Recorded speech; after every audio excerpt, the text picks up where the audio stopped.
अंत भला तो सब भला जो कहा जाता है ना, तो संभल में सब अच्छे से हो गया, जुम्मे की नमाज भी अच्छे से हो गई है, होली भी त्यौहार अच्छे से मिल गया, मन गया वहाँ पर और शांति से निपट गया। लेकिन जिस तरीके से पूरा हिंदुस्तान सांस थामे संभल को देख रहा था कल की भाई संभल से कोई घटना घट आएगी, किसी तरह का बवाल होगा, मुझे लग रहा है कि एक वर्ग को से निराशा जरूर हुई होगी कि जिस तरीके से प्रशासन ने वहाँ स्थितियों को संभाला और जिस तरीके से मुझे लगता है कि लोगों ने भी जो जुलूस निकाला वहाँ किसी इस तरह के उपद्रव की घटना नहीं आई कि उन लोगों ने कोई उपद्रव किया हो। दूसरे पक्ष ने भी जिस तरीके से वहाँ पर एक मुझे लगता है एक शांति, दोनों पक्षों ने अपनी अपनी जिम्मेदारी को ठीक से समझा और होली का त्यौहार जुम्मे की नमाज निपट गई है। लेकिन मुझे लगता है कि इस तरीके से जो पहली बार होली को लेकर जिस तरीके से माहौल बना, ठीक है पहले मस्जिद भी ढकती रही है, उसमें कोई दो राय नहीं है, लेकिन पहली बार इस तरीके से जो माहौल बना और सोशल मीडिया पे जिस तरीके से इसको लेकर जिस तरीके से आरोप प्रत्यारोप, एक वर्ग ढकने को लेकर जिस तरीके से तीखी आलोचना कर रहा था और एक वर्ग जिस तरीके से उसका समर्थन कर रहा था, और सोशल मीडिया पे जिस तरीके से एक युद्ध छिड़ गया था सोशल मीडिया पे, मुझे लगता है उसने थोड़ा एक माहौल को ज़्यादा गर्म किया इस मामले को लेकर और सबकी नज़र उसके ऊपर थी। योगी आदित्यनाथ का एक प्रशासन रहा है इसमें कि इसको समझाए, लेकिन मुझे लगता है कि राजकिशोर जी ने जो कहा मैं उस बात से सहमत हूँ कि भाई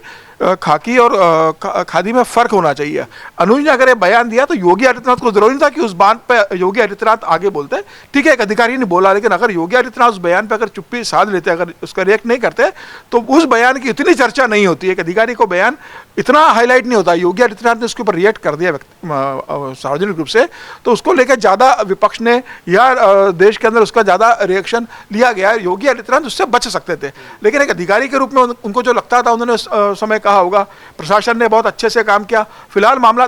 टल गया, लेकिन ये कोई ऐसा तो नहीं है कि होली पहली बार आई है और आगे नहीं आने वाली है, या हिंदुओं के त्यौहार कोई पहली बार आए थे अब कोई नहीं आने वाले। अभी तो अगले महीने रामनवमी आने वाली है, फिर हनुमान जयंती आने वाली है, हर महीने कोई ना कोई त्यौहार होता है। पहले भी कई बार हम लोग बिल्कुल हुआ है, फिर कोई ना कोई रैलियां निकलती है, कोई जुलूस निकलेगा, तो क्या उस समय भी इस तरीके से स्थिति रहेगी कि प्रशासन को पूरी वहाँ पर अर्धसैनिक बल को लगाना पड़ेगा, प्रशासन को पुलिस हमला लगाना पड़ेगा, तब ये स्थिति होंगी। मुझे लग रहा है कि इस तरह से अगर चीज़ें होंगी तो ये समाज के लिए ठीक नहीं आने वाले दिनों के लिए, कि जो प्रशासन के साए में अर्धसैनिक बलों पुलिस के साए में अगर इस तरीके से जुलूस निकाला जाए और इस तरीके से धार्मिक आयोजन अगर होते रहेंगे तो मुझे लग रहा है कि समाज की दृष्टि से अगर देखे जाएंगे तो लंबे समय के लिए ये ठीक नहीं है। इसका कोई रास्ता तो निकालना पड़ेगा कि भाई ठीक है, अगर थोड़ा अगर होली खेलता अगर रंग चला भी जाता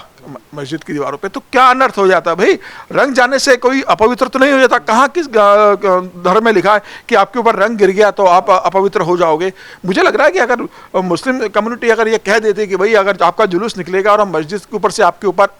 रंग डालेंगे तो मुझे लगता है वो ज़्यादा एक सुखद रहता है। और आप देखिए ना, जब कावड़ यात्रा निकलती है तो आप